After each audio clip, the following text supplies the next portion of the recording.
मैं नेहा हूँ। सुबह 5 बजे से अपनी आधे महीने की कमाई खर्च करके पूरे परिवार के लिए दावत बना रही थी, लेकिन जब दोपहर 3 बजे मेरी अमीर ननद आई तो उन्हें खाने का एक एक निवाला चखकर मेरा अपमान करना शुरू कर दिया। उस दिन मैंने सिर्फ कुछ शब्द कहे और पूरे घर में ऐसा सन्नाटा छा गया कि किसी की हिम्मत दोबारा बोलने की नहीं हुई। आखिर मैंने ऐसा क्या कहा, आइए जानते हैं।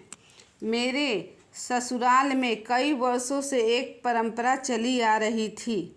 हर साल रक्षाबंधन के दिन पूरा परिवार एक साथ इकट्ठा होकर दावत करता था।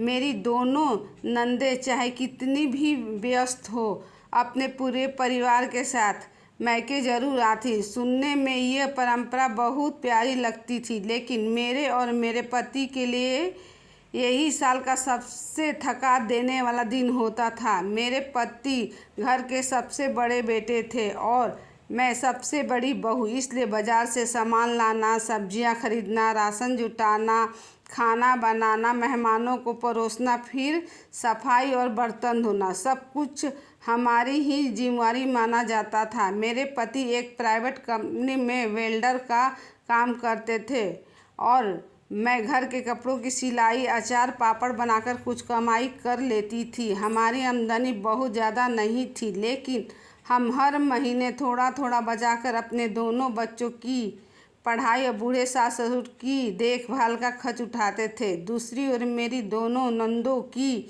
शादी बहुत संपन्न घरों में हुई थी। जब भी वो मायके आती, उनकी महंगी गाड़ियाँ आंगन में खड़ी होती, हाथों में ब्रांडेड बैग होते और महंगे कपड़े देखकर पूरा घर उनकी तारीफ करता। मेरी सास भी अपनी बेटियों पर गर्व करती थी, जबकि मैं बस वहाँ बहू थी जिसकी जिम्मेदारी थी कि पूरे परिवार की सेवा में कोई कमी ना रहे।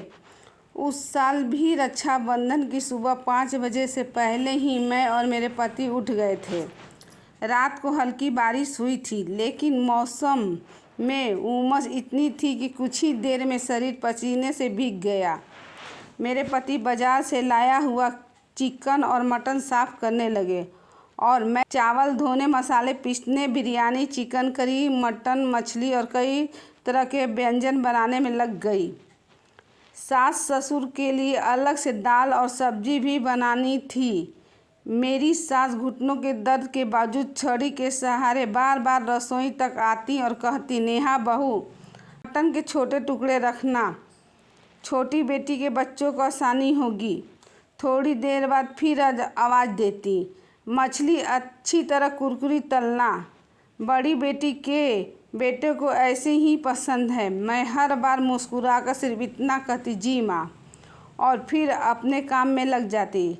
उस दिन दावत के लिए हमने अपनी आधे महीने से भी ज़्यादा कमाई खर्च कर दी थी। सबसे अच्छा चिकन, बढ़िया मटन और ताज़ी पॉम्फ्रेट मछली खरीदी थी।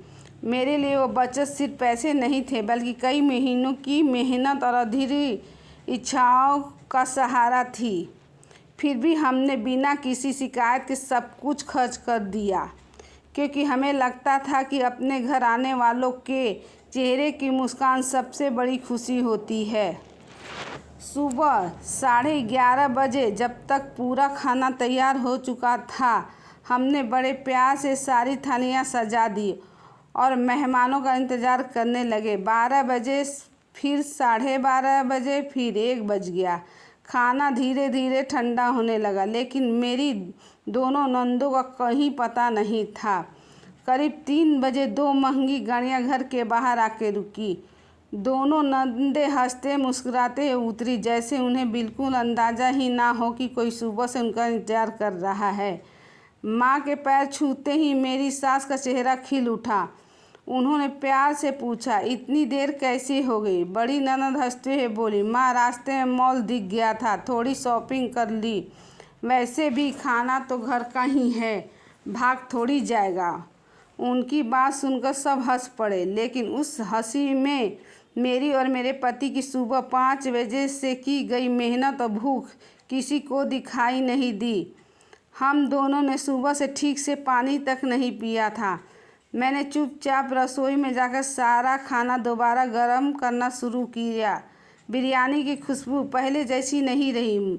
मछली की कुरकुराहट भी कम हो गई और चिकन की ग्रेवी गाढ़ी हो चुकी थी। फिर भी मैंने पूरी कोशिश की कि किसी को कोई कमी महसूस ना हो।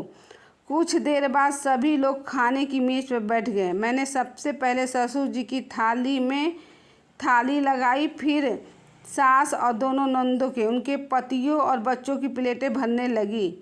लगातार काम करते करते मेरे हाथ काँप रहे थे, लेकिन चेहरे पर मुस्कान बनाए रखी। तभी छोटी ननद ने चिकन का एक टुकड़ा चखा और मुंह बनाकर बोली, भाभी चिकन थोड़ा सूखा नहीं हो गया है?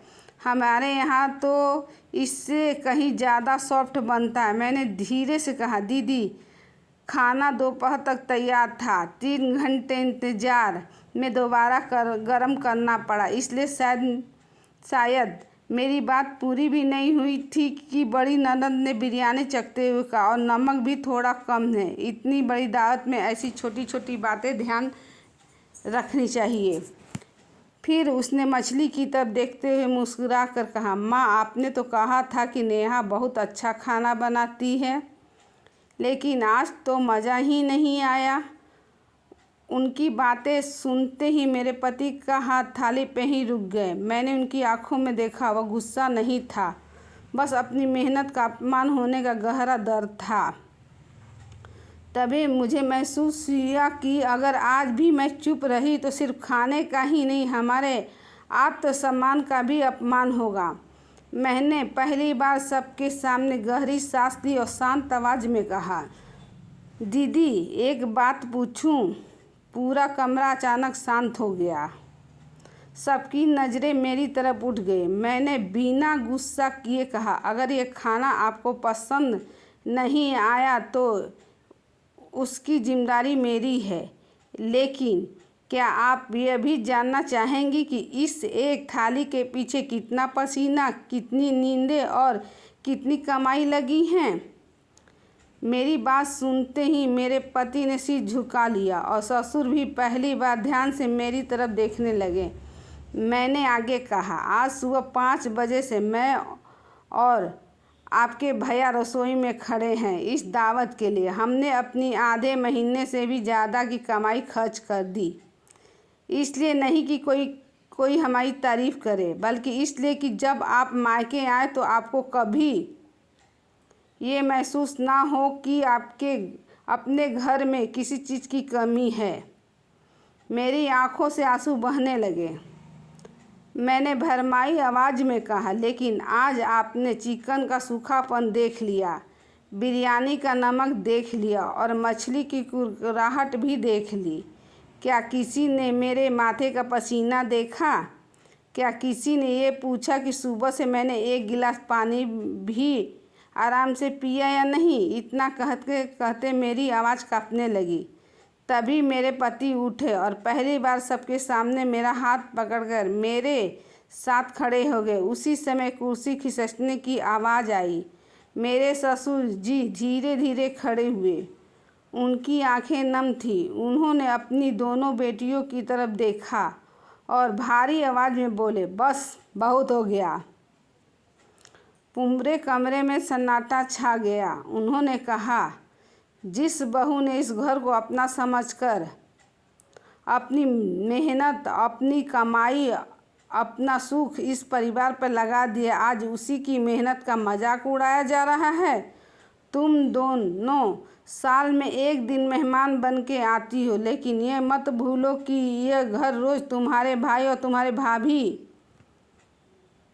अपनी मेहनत से चलाते हैं।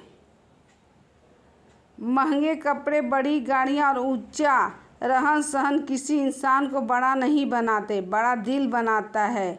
उनकी बात सुनते ही दोनों नंदों के चेहरे शर्म से झुक गए। मेरी सास की आंखों से भी आंसू बह निकले। वह मेरे पास आई, मेरा हाथ पकड़कर बोली, नेहा मुझे माफ़ कर दे बहू। मैंने हमेशा अपनी बेटियों की पसंद का ध्यान रखा, लेकिन कभी ये नहीं सोचा कि मेरी बहू भी किसी की बेटी है। मैं झुककर उनके पैरों छूने लगी, लेकिन उन्होंने मुझे उठाकर गले लगा लिया। ये पहली बार था जब मुझे लगा कि इस घर में मेरी मेहनत को सचमुच सम्मान मिला है। कुछ पल बाद बड़ी ननद मेरे सामने आई। उसकी आंखें भीगी हुई थी। उसने हाथ जोड़ के कहा, भाभी, हमें माफ़ कर दीजिए। हमने सिर्फ खाने का स्वाद देखा, आपकी मेहनत का मूल्य नहीं समझ पाए। छोटी ननद भी रोते हुए बोली, आज समझ में आया कि मायका सिर्फ माँ के हाथ का खाना नहीं होता। भाभी का त्याग और सेवा भी मायके की असली खुशबू होती है। मैंने दोनों को गले लगा लिया। उस दिन पहली बार हमने खाना सिर्फ पेट भरने के लिए नहीं, बल्कि एक दूसरे के सम्मान और प्यार के साथ खाया। उस रक्षाबंधन के बाद हमारे घर की बरसों पुरानी परंपरा बदल गई। अब हर साल दावत की पूरी जिम्मेदारी सिर्फ मेरे और मेरे पति पे नहीं रहती। दोनों नंदे एक दिन पहले ही आ जाती। कोई सब्जी काटता, कोई रसोई संभालता, कोई बर्तन धोता, कोई